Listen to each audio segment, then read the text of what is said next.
बच्चों, हम आपकी पाठ्य पुस्तक कृतिका का 11वां अध्याय बाल गोविंद भगत पढ़ चुके हैं। आज हम इसके प्रश्नोत्तर करेंगे। बच्चों, इस पाठ में आपने पढ़ा था कि लेखक राम वृक्ष बैनीपुरी ने बाल गोविंद भगत नाम के रेखा चित्र में एक ऐसे व्यक्ति का वर्णन किया है जो कि वास्तव में गृहस्थ होते हुए भी एक सन्यासी के समान है। बच्चों, बाल गोविंद भगत सच्चे अर्थों में भगत ही हैं। वे कबीरदास जी के अनुयायी हैं और उन्हें अपना साहब या स्वामी मानते हैं।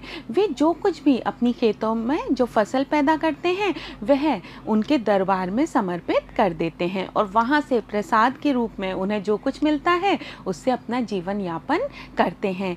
वह कबीरदास जी के पदों को गाते हैं, चाहे कोई सा भी महीना हो, चाहे कोई सी भी ऋतु हो, उनके गीत हमेशा सुनने को मिल जाते हैं। तो बच्चों, अब हम इस पाठ के प्रश्नोत्तर करना प्रारंभ करते हैं। प्रश्न 1, खेती बाड़ी से जुड़े गृहस्थ बाल गोविंद भगत अपनी किन चारित्रिक विशेषताओं के कारण साधु कहलाते थे? बाल गोविंद भगत वास्तव में गृहस्थ थे, उनका परिवार था, लेकिन उनके अंदर कुछ विशेषताएं थीं जिनके कारण कि वे साधु कहलाते थे। वे कौन सी विशेषताएं थीं? उत्तर देखिए बच्चों, खेती बाड़ी से जुड़े गृहस्थ बाल गोविंद भगत गृहस्थ थे जो कि खेती का काम भी किया करते थे। बाल गोविंद भगत साधु जैसा जीवन व्यतीत करते थे। गृहस्थ होते हुए भी वे साधु के समान जीवन व्यतीत करते थे। उनका जीवन सादा था, वे बहुत कम कपड़े पहनते थे। वे अपना जीवन साहब की सेवा में समर्पित कर चुके थे। यहाँ पर साहब का अर्थ है बच्चों कबीरदास जी। तो उन्होंने अपना जीवन कबीरदास जी की सेवा में समर्पित कर दिया था, इसलिए वे अपने आप को भगवान का बंदा बताते थे। वे अपनी उपार्जित वस्तु यानी कि स्वयं की कमाई हुई वस्तु या फसलों को सबसे पहले कबीर साहब के मठ पर ले जाते थे। वहाँ से प्रसाद के रूप में जो कुछ उन्हें वापस मिलता था उसी से अपना गुजारा करते थे। इसके साथ ही वे अपने जीवन को भी भगवान की देन मानते थे। वे साधुओं की तरह ईश्वर और गुरु की प्रशंसा के गीत गाते रहते थे। वे कबीरदास जी के पद गाते थे जिनमें ईश्वर की भक्ति है और अपने गुरु की प्रशंसा है। वे दूसरों की चीज़ों को व्यवहार में लाना तो दूर, छूते तक नहीं थे। यहाँ तक कि वे राग द्वेष से ऊपर उठे हुए थे। दूसरों की वस्तुओं को छूना भी पसंद नहीं करते थे और कोई भी राग द्वेष उनके अंदर नहीं था, यानी कि प्रेम की और घृणा की भावना से भी वे मुक्त हो चुके थे। अपने इन्हीं गुणों के कारण वे गृहस्थ होते हुए भी साधु माने जाते थे। दूसरा प्रश्न देखते हैं बच्चों, भगत की पुत्र वधू उन्हें अकेले क्यों नहीं छोड़ना चाहती थी? भगत के पुत्र की मृत्यु हो गई थी और भगत ने अपनी पुत्र वधू को उसके भाई के साथ उसके मायके भेज दिया था, लेकिन उनकी पुत्र वधू जाना नहीं चाहती थी। वह किस कारण से नहीं जाना चाहती थी? इसका उत्तर है भगत की पुत्र वधू यह भली भांति जानती थी, यानी कि अच्छी तरह से जानती थी कि पुत्र की मृत्यु के बाद अब वे अकेले रह गए हैं। उनकी सेवा शुश्रूषा करने वाला उसके अलावा अब कोई नहीं है, यानी कि अब उनके परिवार में कोई भी शेष नहीं है। वे बिल्कुल अकेले रह गए हैं। अब वे वृद्ध भी हो चुके हैं, बूढ़े हो चुके हैं, इसलिए वे अपने खाने और स्वास्थ्य की ओर ध्यान नहीं दे पाएंगे। ऐसी परिस्थिति में उन्हें अकेला छोड़ना ठीक नहीं है, इसलिए सेवा भाव से पूरित होकर, क्योंकि उनकी पुत्र वधू उन्हें बहुत चाहती थी, उनसे बहुत स्नेह करती थी, उनका सम्मान करती थी, इसलिए वह उनकी सेवा करना चाहती थी। तो सेवा भाव से पूरित होकर वह अपना शेष वैधव्य यानी कि उसका वह समय जो कि अब विधवा होने के बाद का समय है, जीवन उनके चरणों की छाया में ही बिताना चाहती थी। वह चाहती थी अब मेरा जो शेष जीवन बचा है वह मैं इनकी सेवा में ही समर्पित कर दूं। प्रश्न 3, भगत ने अपने बेटे की मृत्यु पर अपनी भावनाएं किस तरह व्यक्त प्राप्त की। बच्चों, सामान्य कोई मनुष्य होता है, अगर उसकी आंखों के सामने उसके पुत्र की, उसकी पुत्री की मृत्यु हो जाए तो वह कैसा बर्ताव करता है, उसका व्यवहार कैसा होता है? वह बहुत ज़्यादा रोता है, अपने बच्चे को याद करता है। लेकिन उसके बजाय बाल गोविंद भगत के इकलौते पुत्र की जब मृत्यु हो गई तो उसने कैसा व्यवहार किया था?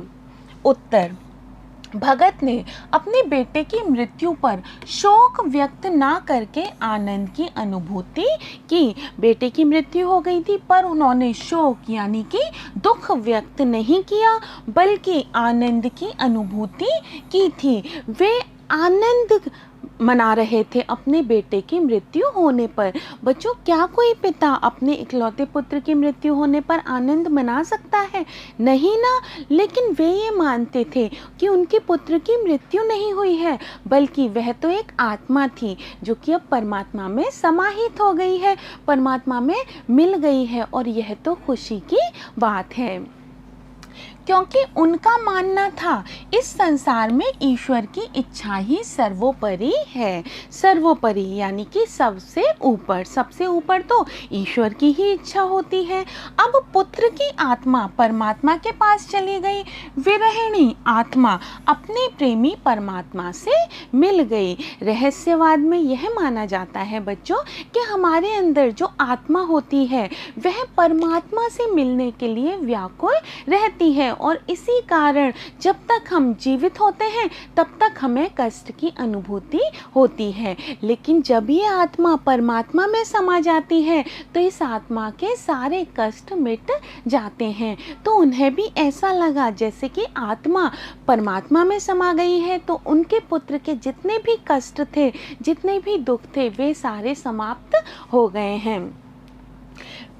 इससे बढ़कर आनंद क्या हो सकता है? तो यह तो बहुत खुशी की बात है कि विरहिणी आत्मा, ऐसी प्रेयसी जिसका कि प्रियतम उससे दूर है और वह बहुत ज़्यादा दुखी है, वह अब अपने प्रियतम से मिल गई है, तो उसकी खुशी का ठिकाना ही नहीं है। उन्होंने अपने पुत्र के शव को एक सफ़ेद चादर में ढक दिया, कुछ फूल उस पर बिखेर दिए और एक दीपक उसके सिरहाने जला दिया। वे उसके सामने जमीन पर आसन लगाकर बैठ गए और तल्लीन होकर यानी कि एकाग्र होकर के, मन लगा करके गीत गाने लगे। इसके साथ ही उन्होंने अपनी विलाप करती हुई यानी कि रोती हुई पतोहू को भी उत्सव मनाने के लिए कहा। उन्होंने अपनी बहू से भी कहा, अरे रोए मत, यह तो बहुत ही खुशी का अवसर है कि आत्मा परमात्मा में विलीन हो गई है, परमात्मा में समा गई है। इससे बड़ा खुशी का अवसर और कौन सा होगा? प्रश्न 4, भगत के व्यक्तित्व और उनकी वेशभूषा का अपने शब्दों में चित्र प्रस्तुत कीजिए।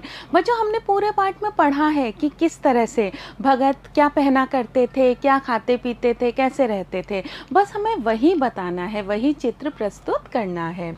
उत्तर, भगत का व्यक्तित्व एक साधु के अनुरूप था। वे एक साधु के समान जीवन जीते थे। उनका व्यक्तित्व, रहन सहन एक साधु के समान ही था।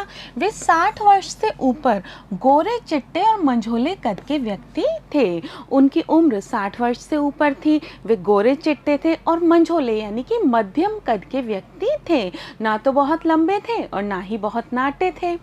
उनका चेहरा सफ़ेद बालों से ढका हुआ सदा जगमगाता रहता था। उनके चेहरे पर सफ़ेद दाढ़ी रहती थी। बहुत लंबी दाढ़ी तो नहीं होती थी, पर थोड़ी सी दाढ़ी होती थी जो कि सफ़ेद होती थी, और उनका चेहरा उस दाढ़ी में जगमगाता रहता था। वे कपड़े बहुत कम पहनते थे। उनकी कमर पर केवल एक लंगोटी रहती थी और सिर पर कबीर पंथियों वाली कनफटी टोपी। तो वे कमर पर तो सिर्फ एक लंगोटी बांधे रहते थे और सिर पर, क्योंकि वे कबीर पंथ को मानने वाले थे, तो कबीर पंथियों जैसी एक कान फटी हुई टोपी वे पहने रहते थे। जाड़ा आने पर शरीर पर काली कमली ओढ़ लेते थे। बहुत तेज सर्दी पड़ती थी तब भी वे कपड़े नहीं पहनते थे, केवल एक काला कंबल अपने शरीर पर ओढ़ लिया करते थे। उनके मस्तक पर रामानंदी चंदन चमकता रहता था। उनके माथे पर वे रामानंदी चंदन लगाते थे जो कि एक छोर से शुरू होकर ऊपर की ओर चलता जाता था। वह जो रामानंदी तिलक होता था वह नाक के एक छोर से शुरू हो जाता था और ऊपर तक चलता जाता था, यानी कि वह बहुत लंबा चंदन लगाया करते थे। वे गले में तुलसी की जड़ों की एक बेडोल माला बांधे रहते थे। गले में तुलसी की जड़ों की माला होती है जो कि बेडोल होती है, जिसका कोई सही आकार नहीं होता, ऐसी बिना डोल की माला को गले में बांधे रहते थे। इस वेशभूषा में उनका व्यक्तित्व एक साधु जैसा प्रतीत होता था। इसके साथ ही वे प्रभु भक्ति में भी लीन होकर खंजड़ी पर भक्ति गीत गाते रहते थे। इसके साथ साथ उनके पास एक बाजा रहता था, एक खंजड़ी रहती थी, उसको बजाते थे और ईश्वर की भक्ति के गीत गाते थे। कबीर दास जी के पद वे गाया करते थे। प्रश्न 5, बाल गोविंद भगत की दिनचर्या लोगों के अचरज का कारण क्यों थी? लोगों को उनकी दिनचर्या को देख करके आश्चर्य क्यों होता था कि इस व्यक्ति की दिनचर्या ऐसी क्यों है?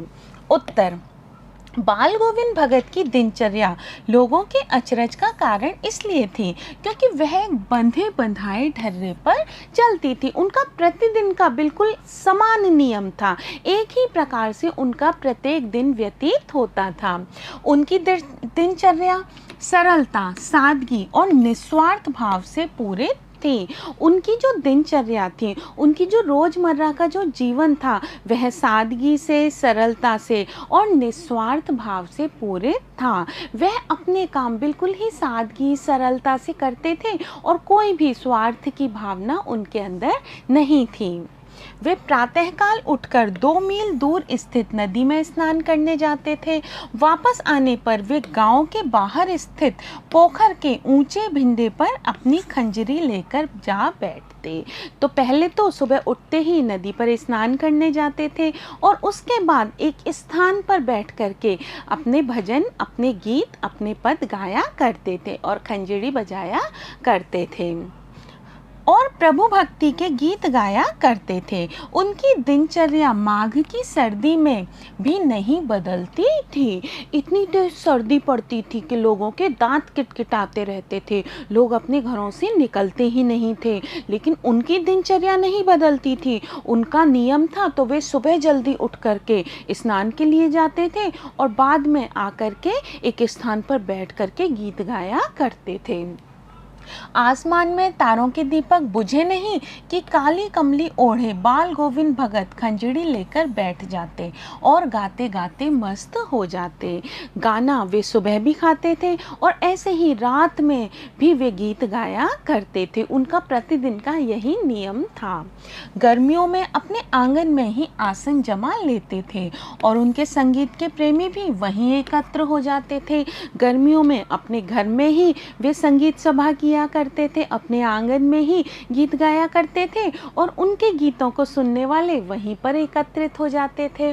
उनकी नियमित दिनचर्या वास्तव में ही सभी को आश्चर्य में डालने वाली थी। लोगों को इस बात का आश्चर्य होता था कि चाहे कोई भी ऋतु हो, चाहे कोई भी महीना हो, चाहे कैसी भी परिस्थिति हो, लेकिन उनकी दिनचर्या बदलती क्यों नहीं है, हमेशा एक जैसी दिनचर्या क्यों रहती है। यहाँ तक कि बीमार होने पर भी उन्होंने अपनी दिनचर्या को, अपने रोजमर्रा के जीवन को बदला नहीं था। प्रश्न 6, पाठ के आधार पर बाल गोविंद भगत के मधुर गायन की विशेषताएं लिखिए। हमने पाठ पढ़ा है, इस पाठ में उनके गाने की बहुत ही प्रशंसा हुई है, तो हमें उनके गीतों की विशेषताएं लिखनी है।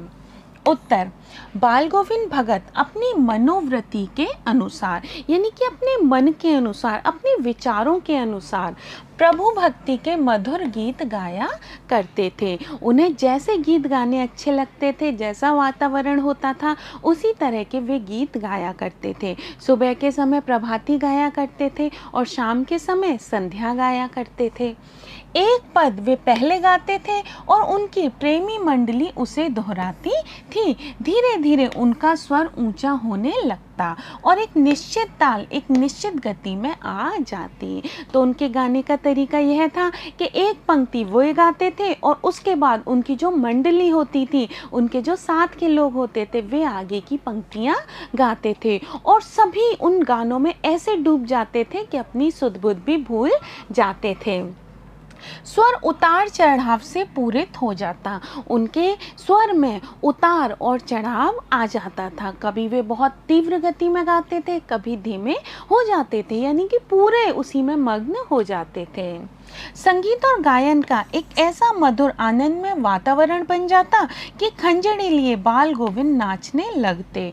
तो ऐसी स्थिति आ जाती थी, वे गाने में ऐसे डूब जाते थे कि खड़े होकर के नाचने लग जाते और उनके साथ लोगों के तन मन नाचने लगते और उनके साथ जो लोग बैठे होते थे, जो गीत गा रहे होते थे, सुन रहे होते थे, उनके भी तन मन नाचने लगते।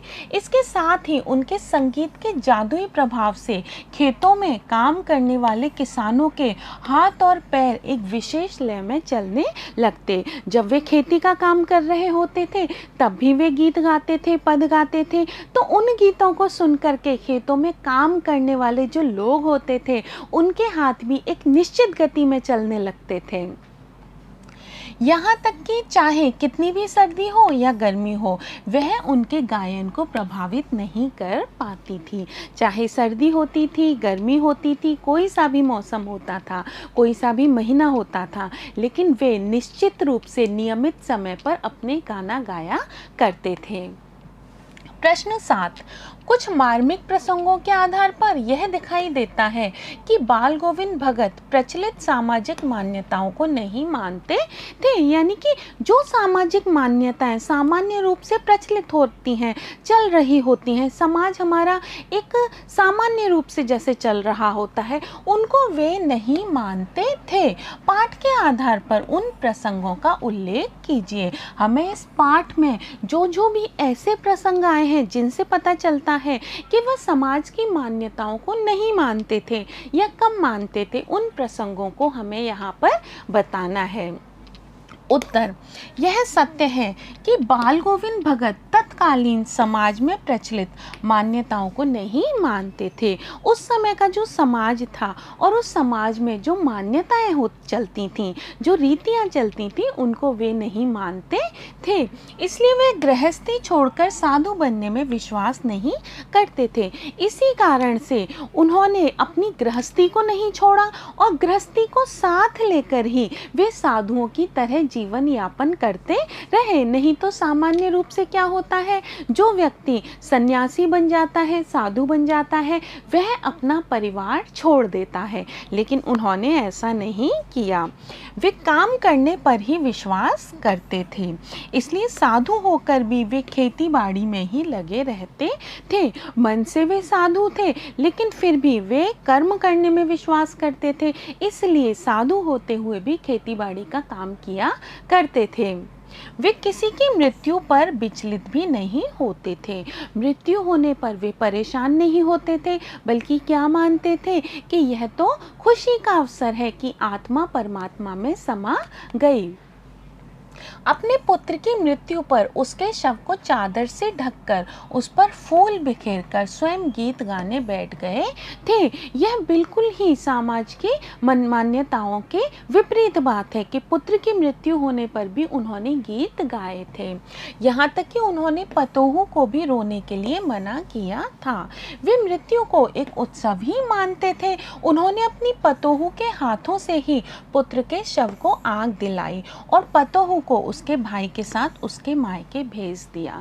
देखो बच्चों, हमारे समाज में क्या होता है कि शव को कभी भी अग्नि कोई स्त्री नहीं देती है। बहुत विशेष परिस्थितियों में ही कभी कोई स्त्री को अंतिम संस्कार करना पड़ता है, लेकिन बाल गोविंद भगत ने अपने पुत्र की जब मृत्यु हुई थी तो अपनी बहू के हाथ से ही उनको अग्नि दिलवाई थी और बाद में उसके भाई के साथ उसके मायके भेज दिया तथा पुनर्विवाह करने का आदेश दिया। उसके भाई से कहा था कि इसे ले जाओ और इसका फिर से विवाह कर दो, जबकि समाज में उस समय विधवा विवाह इतना प्रचलित नहीं था और बुरा माना जाता था।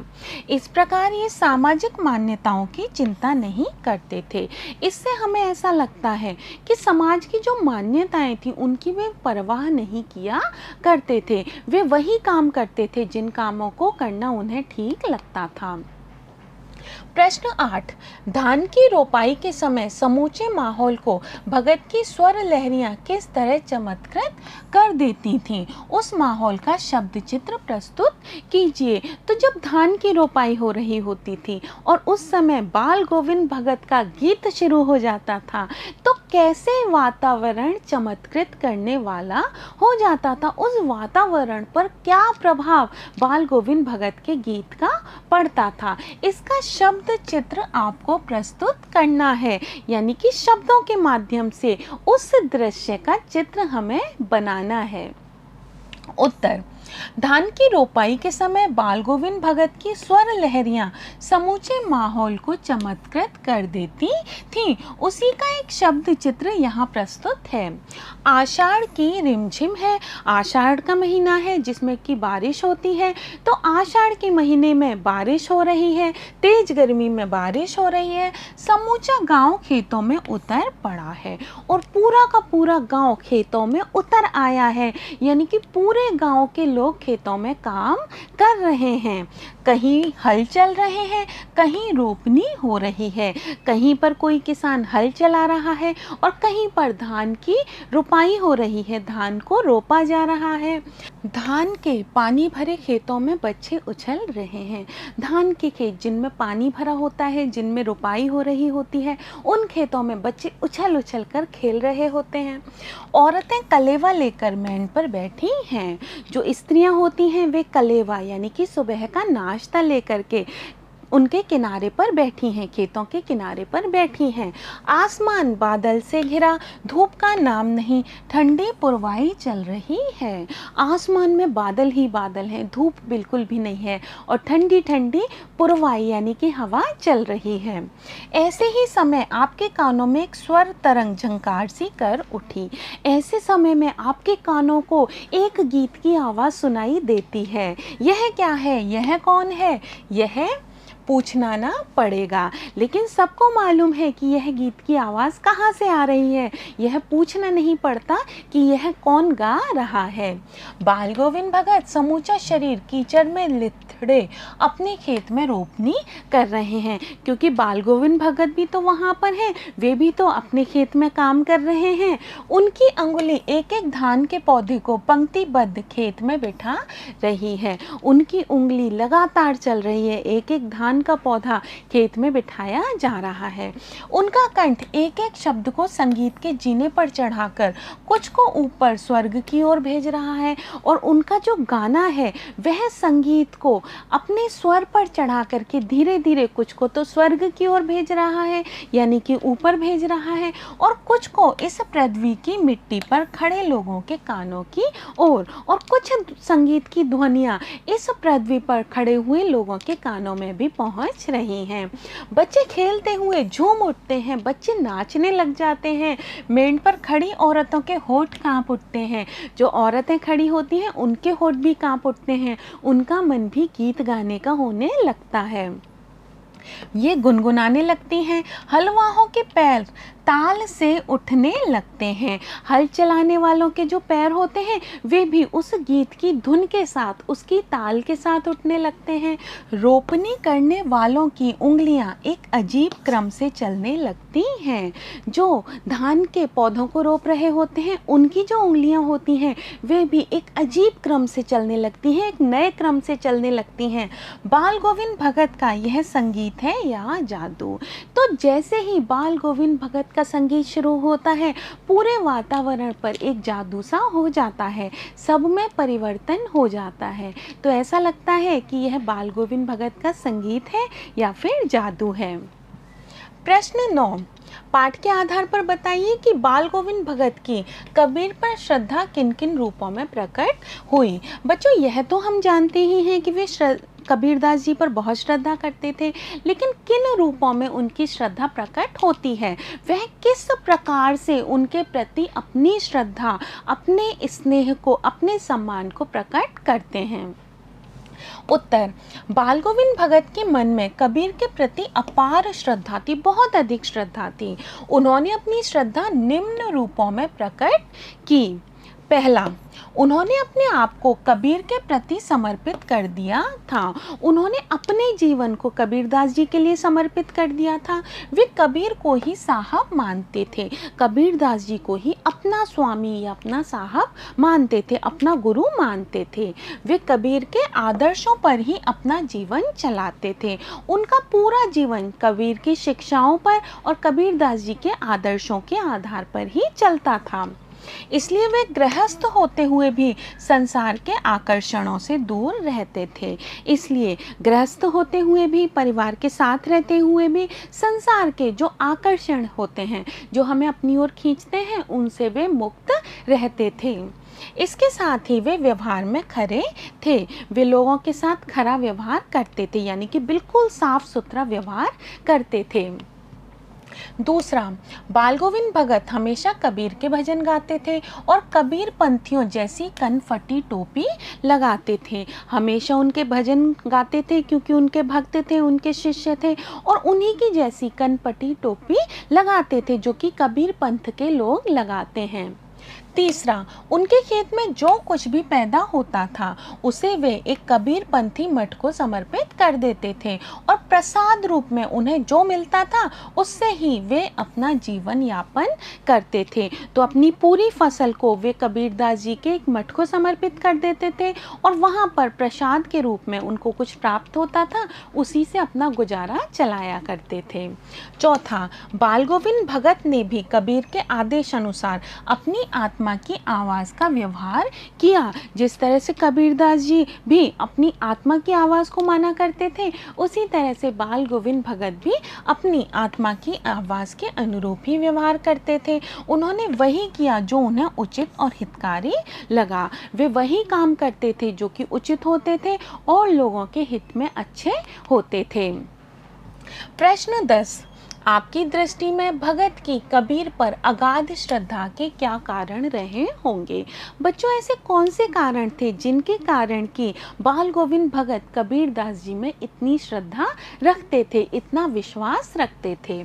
उत्तर, मेरी दृष्टि में बाल गोविंद भगत कबीर की तरह ही सीधे सच्चे और गृहस्थ इंसान थे। कबीरदास जी भी गृहस्थ थे, कबीरदास जी भी सीधे सच्चे थे और उन्हीं के समान बाल गोविंद भगत भी थे। वे कबीर की भक्ति पद्धति से विशेष रूप से प्रभावित रहे होंगे। कबीरदास जी जिस तरह से ईश्वर की भक्ति करते थे, उस भक्ति की पद्धति से बाल गोविंद भगत भी प्रभावित रहे होंगे। उन्हें कबीर का गृहस्थ जीवन ही अच्छा लगा होगा, इसलिए उन्होंने भी कबीर का अनुकरण किया होगा। इसीलिए उन्होंने कबीरदास जी का अनुकरण किया, उनकी नकल की, उनका कहना माना। कबीर जिस प्रकार अपने कार्यों में लगे रहते थे, इसलिए वे भी अपनी खेती बाड़ी के कार्यों में लगे रहते थे। कबीरदास जी के परिवार था, बच्चे थे और वे भी अपना काम किया करते थे। जो उनके परिवार में काम चलता आया था, उस काम को वे भी करते थे। उसी तरह से बाल गोविंद भगत भी अपना खेती बाड़ी का काम किया करते थे। उन्हें कबीर की आवाज़ में सच्चाई नज़र आई होगी और वे बाह्य आडंबरों से दूर रहे होंगे। जिस तरह से कबीरदास जी के पद हमें सच्चाई की ओर लेकर जाते हैं, बाह्य आडंबर यानी कि बाहरी दिखावों से दूर रहने का संदेश देते हैं, उससे बाल गोविंद भगत बहुत प्रभावित रहे होंगे।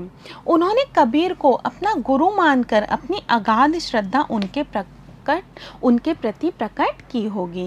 इस कारण से बाल गोविंद भगत ने कबीरदास जी को अपना गुरु मान लिया होगा और इसीलिए उनके प्रति इतनी श्रद्धा दिखाई होगी। प्रश्न 11, गांव का सामाजिक सांस्कृतिक परिवेश आषाढ़ चढ़ते ही उल्लास से क्यों भर जाता है? तो गांव का जो सांस्कृतिक परिवेश है, जैसे ही आषाढ़ का महीना आता है उसमें उल्लास क्यों शामिल हो जाता है, उसमें लोगों के अंदर खुशी क्यों भर जाती है? उत्तर, गांव का सामाजिक सांस्कृतिक परिवेश आषाढ़ मास में अपना विशेष महत्व रखता है। तो बच्चों, आषाढ़ का जो महीना है वो ग्रामीण जीवन में बहुत महत्व रखता है। गांव के लोगों के सामाजिक परिवेश के लिए, सामाजिक वातावरण के लिए और सांस्कृतिक परिवेश यानी कि सांस्कृतिक वातावरण में आषाढ़ के महीने का इतना अधिक महत्व क्यों है? क्योंकि आषाढ़ मास में वर्षा प्रारंभ होती है। क्योंकि आषाढ़ में बहुत तेज गर्मी पड़ने के बाद में वर्षा प्रारंभ हो जाती है और खेती बाड़ी ही ग्रामीणों का मुख्य आजीविका होने से सारे ग्रामीण खेतों में हल चलाने व निराई गुड़ाई आदि करने लगते हैं। तो गांव के लोग अधिकांश क्या काम करते हैं? खेती का काम करते हैं। तो जैसे ही आषाढ़ का महीना आता है, जैसे ही बारिश प्रारंभ हो जाती है, वर्षा प्रारंभ हो जाती है, तो सारे गांव के लोग खेतों में काम करना प्रारंभ करते हैं। कोई खेतों में हल चलाता है, कोई धान की रोपाई करता है, कोई निराई गुड़ाई जैसे कामों को करता है। लेकिन पूरे गांव के लोग उस समय खेतों में व्यस्त हो जाते हैं। उन दिनों बच्चे भी खेतों की गीली मिट्टी में लथपथ होकर आनंद क्रीड़ा करते हैं। बच्चों को भी खेतों में बहुत मज़ा आता है क्योंकि खेतों की मिट्टी गीली होती है, वे उस गीली मिट्टी में खेलते हैं। क्योंकि बहुत ज़्यादा धूप तो होती नहीं है, वर्षा ऋतु होती है, आसमान में बादल छाए रहते हैं, तो बच्चों को भी बहुत आनंद आता है। औरतें कलेवा लेकर खेतों की मेंढ पर बैठ जाती हैं। औरतें खेतों के किनारे बैठ जाती हैं। ठंडी हवा चलने लगती है।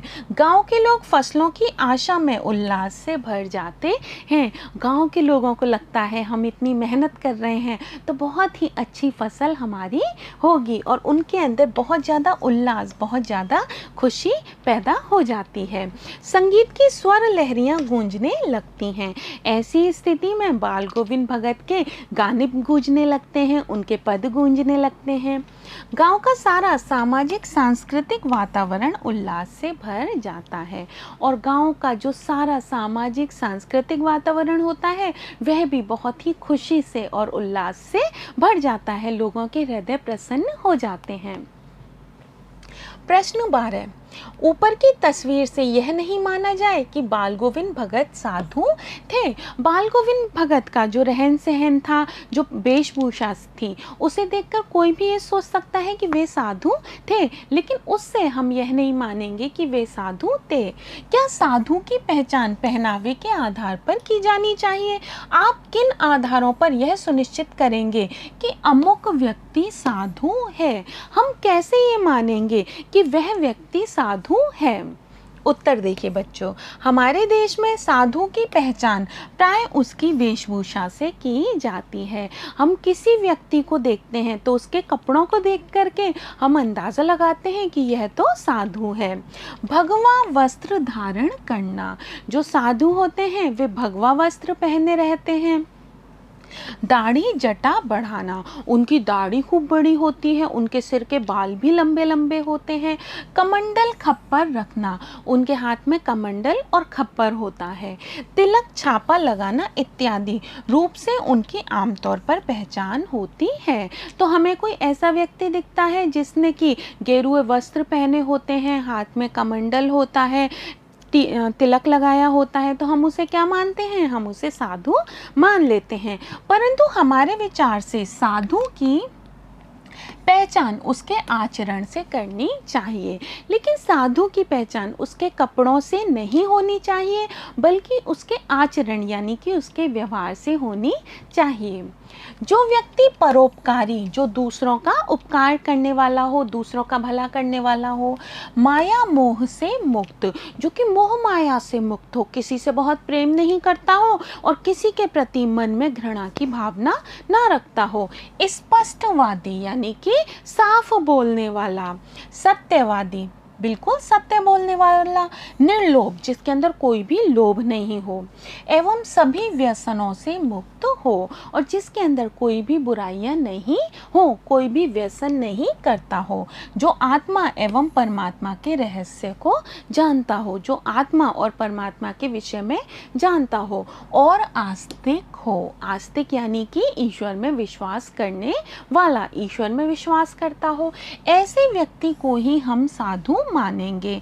संत स्वभाव वाला, आडंबर ढोंग रहित वह व्यक्ति जिसका स्वभाव संतों जैसा हो, जिसका स्वभाव बहुत अच्छा हो, जो कि आडंबर यानी कि दिखावा और ढोंग नहीं करता हो, जिसके अंदर बिल्कुल भी अहंकार या घमंड ना हो, जो ज्ञानी हो तथा सामान्य वेशभूषा वाला व्यक्ति सच्चा साधु होता है। जिसके अंदर ज्ञान हो और जो सामान्य वेशभूषा धारण करे वही व्यक्ति सच्चा साधु कहला सकता है। प्रश्न 13, मोह और प्रेम में अंतर होता है। मोह रखना और प्रेम रखना, इन दोनों बातों में अंतर होता है। भगत के जीवन की किस घटना के आधार पर इस कथन का सच सिद्ध करेंगे?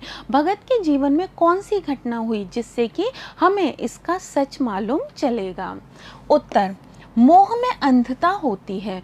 मोह में इंसान अंधा हो जाता है, उसे कुछ भी समझ में नहीं आता। वह भला बुरा ना देखकर केवल स्वार्थ पर ही आधारित होता है।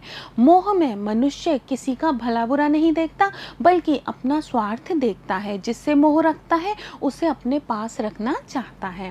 प्रेम में सात्विकता होती है, लेकिन जो सच्चा प्रेम होता है वह सात्विक होता है, वह स्वार्थी नहीं होता। उसमें निर्मलता एवं स्वार्थहीनता होती है। वह निर्मल होता है, एकदम साफ होता है, एकदम शुद्ध होता है और स्वार्थहीन होता है। कोई भी स्वार्थ उसमें नहीं होता। इसलिए बाल गोविंद भगत ने अपनी पतोहू के प्रति मोह न प्रकट करके उसके प्रति प्रेम प्रकट किया। तो बाल गोविंद भगत ने अपनी बहू के प्रति मोह नहीं प्रकट किया बल्कि प्रेम प्रकट किया। पुत्र के मर जाने के बाद उन्होंने उसके भविष्य को सुधारने के लिए उसे दूसरा विवाह करने का आदेश दिया। उन्होंने अपनी बहू से कहा कि अब तुम दूसरा विवाह कर लेना। इससे उनका प्रेम प्रकट हुआ। यदि वे उसे अपनी सेवा में रख लेते तो वह उनका मोह होता। अगर वे उससे इतना प्रेम करते कि उसे अपनी सेवा में रख लेते, लेकिन इसमें उनकी स्वार्थ होने का पता चलता, इसमें उनके स्वयं का स्वार्थ सिद्ध होता, क्योंकि उनकी बुढ़ापे में सेवा हो जाती। लेकिन उन्होंने अपना स्वार्थ सिद्ध नहीं किया, उन्होंने अपनी बहू का भविष्य देखा। इससे उनके सच्चे प्रेम का पता चलता है। बच्चों, हमने आपके पाठ बाल गोविंद भगत के प्रश्नोत्तर कर लिए हैं। ये प्रश्नोत्तर आपको अच्छी तरह से समझ में आ गए होंगे। बच्चों, अब हम अगली कक्षा में मिलेंगे और मैं आपको अगला पाठ पढ़ाऊंगी। अब मैं जाती हूँ। नमस्कार।